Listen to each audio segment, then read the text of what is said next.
اب اس نے اس قدر بہتر خدمت پائی جس قدر اس بہتر عہد کا درمیانی ٹھہرا جو بہتر وعدوں کی بنیاد پر قائم کیا گیا ہے، کیونکہ اگر پہلا عہد بے نقص ہوتا تو دوسرے کے لیے موقع نہ ڈھونڈا جاتا۔ اس کا مطلب ہے کہ پہلے عہد میں نقص تھا، اس لیے دوسرا عہد ڈھونڈا گیا، دوسرے عہد کی ضرورت پڑ گئی۔ لکھا ہے پس وہ ان کے نقص بتا کر کہتا ہے کہ خداوند فرماتا ہے کہ دیکھ وہ دن آتے ہیں کہ میں اسرائیل کے گھرانے اور یہودا کے گھرانے سے ایک باندھوں گا، یہ اس عہد کی مانند نہ ہوگا جو میں نے ان کے باپ دادا سے اس دن باندھا تھا۔ اب خدا یہاں پہ بتا رہا ہے کہ وہ جو عہد باندھا گیا تھا کون سا؟ ابراہم جیسے لوگوں کے ساتھ کہ آپ قربانیاں پیش کرو، آپ مینڈا لے کے آؤ، آپ بکری لے کر آؤ، آپ جو ہے وہ بچیاں لے کر آؤ، آپ کبوتر لے کر آؤ، آپ کمری لے کر آؤ اور پھر ان کے ٹکڑے کرو، پھر ان کو ترتیب سے جوڑو۔ اب وہ عہد نہیں، میں اب ایک نیا عہد باندھوں گا کہ وہ عہد جو میں نے ان کے باپ دادا سے باندھا وہ نہیں، بلکہ ایک نیا عہد جو ہے وہ باندھوں گا۔ اب وہ عہد کہتا کہ جب ملک مصر سے نکال لانے کے لیے ان کا ہاتھ پکڑا تھا اس واسطے کہ وہ میرے عہد پر قائم نہیں رہے۔ اور بائبل مقدس بیان کرتی ہے کہ جو موسیٰ نے عہد باندھا تھا، یعنی کہ وہ جو بکروں کا خون لے کر ان لوگوں کے اوپر چھڑکا تو وہ لوگ اس عہد پر قائم نہیں رہے، بلکہ اس عہد کو انہوں نے کیا کر دیا؟ توڑ دیا، رد کر دیا۔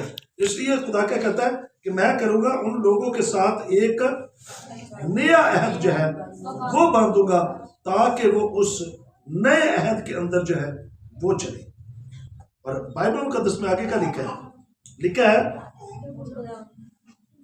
پھر خداوند فرماتا ہے کہ جو عہد اسرائیل کے گھرانے سے ان دنوں کے بعد باندھوں گا وہ یہ ہے کہ میں اپنے قانون، اب نیا جو عہد ہے وہ کیسا جی؟ کہ میں اپنے قانون ان کے ذہن میں ڈالوں گا اور ان کے دلوں پر لکھوں گا اور میں ان کا خدا ہوں گا اور وہ میری امت ہوں گے۔ پہلے جو عہد باندھا گیا وہ کہاں پہ باندھا گیا؟ پتھر پر جو لکھا گیا، یعنی کہ 10 حکم،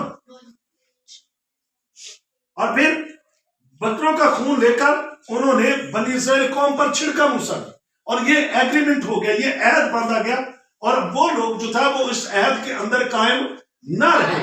اس لیے اس نے کہا کہ اب وہ عہد نہیں، میں ایک نیا ان لوگوں کے ساتھ عہد باندھوں گا، اور وہ یہ عہد ہوگا کہ میں اپنے لا، میں اپنا قانون، میں اپنا آئین، میں اپنے حکم جو ہے وہ کیا کروں گا؟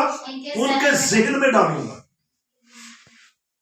اور کیا کروں گا؟ پھر ان کے دلوں پر لکھوں گا، اور میں ان کا خدا ہوں گا اور وہ میری امت ہوں گے۔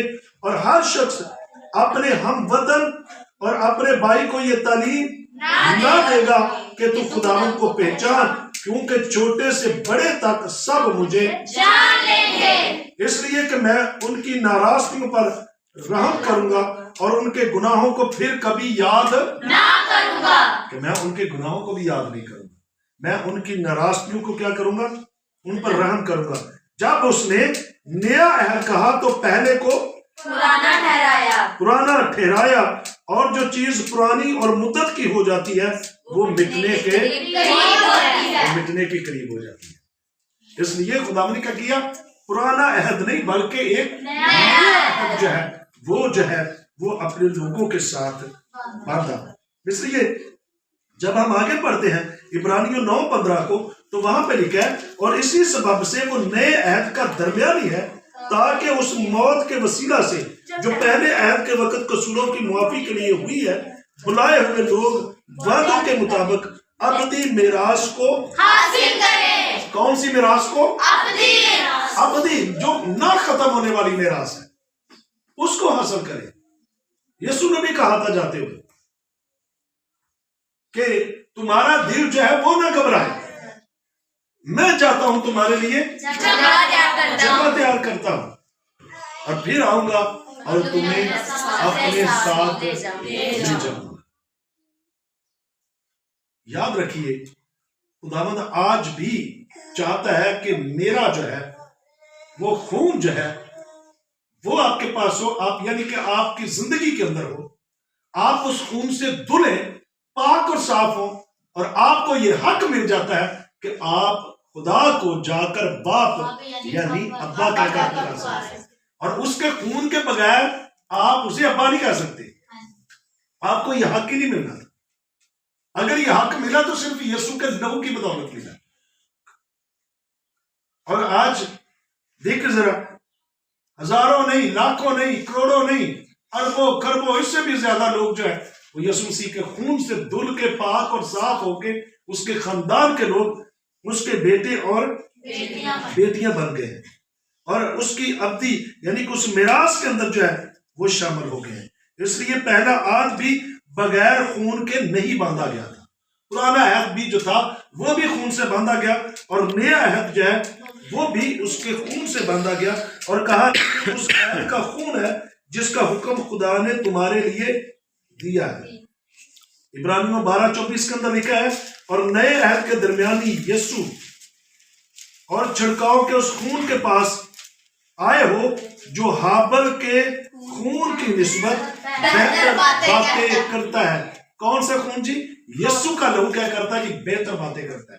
یعنی کہ جب آپ یسوع کے لہو سے دھل جاتے ہیں، پاک صاف ہو جاتے ہیں، تو پھر خدا اپنے راز آپ پر کھولنا شروع کر دیتا ہے، اور پھر آپ کو یقین ہو جاتا ہے کہ یسوع کا لہو جو ہے وہ ہمیں تمام گناہوں سے پاک اور صاف کر سکتا ہے، اور لکھا ہے کہ اسی خون نے کیا کیا؟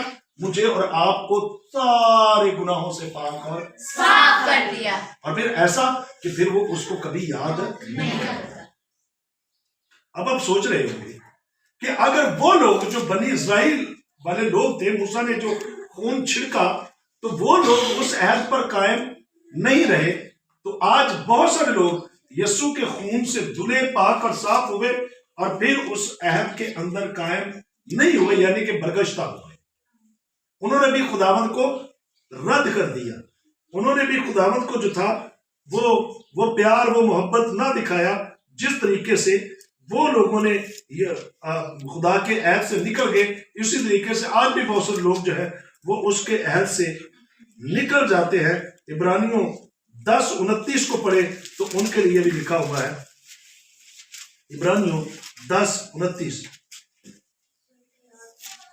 لکھا ہے،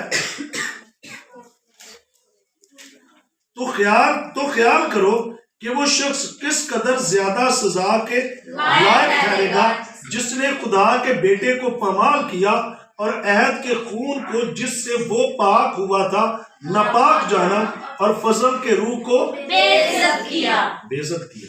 تو وہ پھر لکھا ہے کہ وہ انسان جو ہے وہ کس قدر سزا کے لائق ٹھہرے گا جنہوں نے یسوع کے خون کو رد کیا، اور جو ایگریمنٹ تھا اس کی کوئی قدر، اس کی کوئی ویلیو نہ کی، بلکہ کیا کیا؟ بے قدر اس روح کو بھی بے عزت کیا۔ تو ان کی سزا پھر کیسی ہوگی؟